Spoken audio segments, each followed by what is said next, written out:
ఇప్పటికే అనేక సార్లు మైనార్టీలకు సంబంధించినటువంటి వాళ్ళు ముస్లిం సామాజిక వర్గం నుంచి కూడా రాష్ట్రపతులయ్యారు. భారతీయ జనతా పార్టీ అధికారంలోకి వచ్చిన తర్వాత కూడా మేము అబ్దుల్ కలాం గారిని రాష్ట్రపతి చేసిన విషయాన్ని మనం చేస్తున్నాం. ఈరోజు ఓవైసీ స్టేట్మెంట్ ఏదిందో ప్రజలను విభజించే విధంగా, మత ఉద్రిక్తలు రెచ్చగొట్టే విధంగా ఈరోజు ఆయన స్టేట్మెంట్ ఉంది. ఆయన నేను అడుగుతా ఉన్నాను, మీరు పాకిస్తాన్కి వెళ్ళి, బంగ్లాదేశ్కి వెళ్ళి ఒక హిందువు, ఒక బొట్టు పెట్టుకునేటువంటి హిందువు అక్కడ ప్రధానమంత్రి చేయగలుగుతామా, చేయాలని డిమాండ్ చేస్తారని అడుగుతా ఉన్నాను.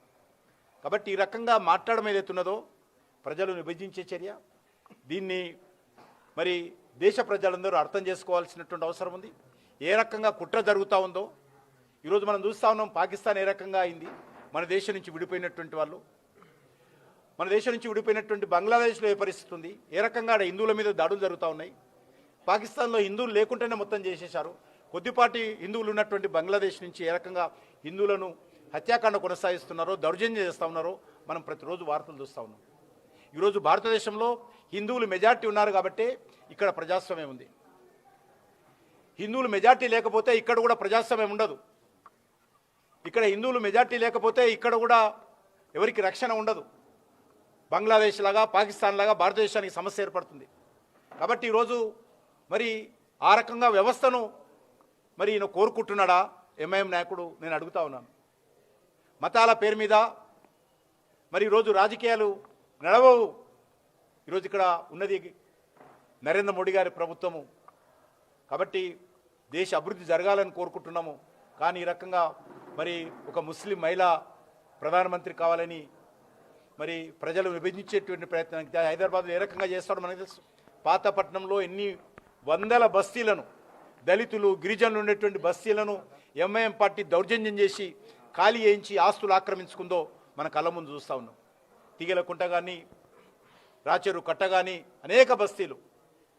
మరి ఈరోజు మరి ఆయన ఈ రకంగా డిమాండ్ చేస్తూ దేశంలో ప్రజలను భయపెట్టించేటువంటి ప్రయత్నం, బంగ్లాదేశ్ లాంటి పరిస్థితులు, పాకిస్తాన్ లాంటి పరిస్థితులు భారతదేశంలో రావాలని మరి అసదుద్దీన్ ఓవైసీ కోరుకోవడం ఏదైతున్నదో ఇది దేశ సంబంధించినటువంటి మరి ప్రజలను భయపెట్టించే చర్య అని చెప్పి ఈ సందర్భంగా హెచ్చరిస్తాం. మున్సిపల్ ఎన్నికల్లో 26/11లో ట్రంప్ వెళ్ళి వెంజులా అధ్యక్షుడు తీసుకొచ్చారు. మోడీకి దమ్ము అంటే 26/11 వాళ్ళని పాకిస్తాన్కి వెళ్ళి తీసుకురావాలనే కామెంట్ కూడా చేశారు.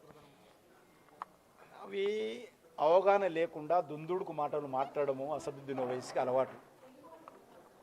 ఎప్పుడు ఏం చేయాలో మేము ఖచ్చితంగా భారతీయ జనతా పార్టీ నేతృత్వంలోని, ఎన్డీఏ నేతృత్వంలోని నరేంద్ర మోడీ గారు గతంలో చేసి చూపించింది. మాకు ఓవైసీ సలహాలు, సూచనలు అవసరం లేదు. సర్జికల్ స్ట్రైక్ పేరు మీద భారత సైనికులు పాకిస్తాన్ భూభాగంలోకి వెళ్ళి పాకిస్తాన్ భూభాగంలో ఉన్నటువంటి ఉగ్రవాదులను తుదముట్టించి ఆ స్థావరాలను ధ్వంసం చేసి సగౌరవంగా భారత గడ్డ మీదకి వచ్చినటువంటి చరిత్ర భారత సైనికులది. మోడీ గారి నాయకత్వంలో ప్రధానమంత్రిగా ఉన్నప్పుడు జరిగింది. మరి అది ఎయిర్ స్ట్రైక్ పేరు మీద పాకిస్తాన్ భూభాగంలోకి వెళ్ళి మన విమానాలు అక్కడ ఉన్నటువంటి ఉగ్రవాద స్థావరాలను ధ్వంసం చేసినటువంటి చరిత్ర ఈరోజు నరేంద్ర మోడీ గారి ప్రభుత్వంలో జరిగింది. ఇటీవల ఆపరేషన్ సింధూర్లో భారత గడ్డ మీద కూర్చొని మరి ఏ రకంగా పాకిస్తాన్లో ఉన్నటువంటి ఉగ్రవాద శిబిరాల మీద దాడి చేసి ఉగ్రవాదులను మట్టి పెట్టించినటువంటి చరిత్ర మాకున్నది. కాబట్టి ఏం చేయాలో నరేంద్ర మోడీ గారికి తెలుసు. అవసరం అనుకున్నప్పుడు, దేశానికి ఆ రకమైనటువంటి పరిస్థితి వచ్చినప్పుడు ఆ రకమైనటువంటి నిర్ణయాలు తీసుకుంటాము. ఇప్పుడు ఆ పరిస్థితి లేదు. పరిస్థితి వచ్చినప్పుడు తప్పకుండా చేస్తాం. ముందు మా దేశం అభివృద్ధి చేసుకోవాలి.